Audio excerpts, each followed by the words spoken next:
索福克勒斯的安提戈涅揭示了統治的正當性與界限。克瑞翁為了維護國家的秩序而頒布法令，他的統治在法律上是正當的，並具有公共權威。然而這道法令卻阻礙了人的尊嚴，以及安葬這一根本性的義務。安提戈涅依循更高的道德秩序與良心而行動。在這裏我們清楚看見一點，統治可以制定法律，但當法律偏離公義的那一刻，就失去了正當性。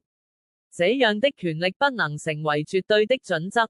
這部作品展示了人類統治的界限，卻沒有呈現完全統治的形態。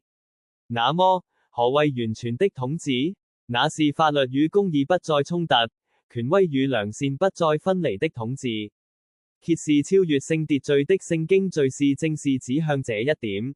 那是一種公義與憐憫並立的統治，不是以強力，而是以真理建立的統治，並宣告它的完成將由萬有的統治者在宇宙歷史的終局實現。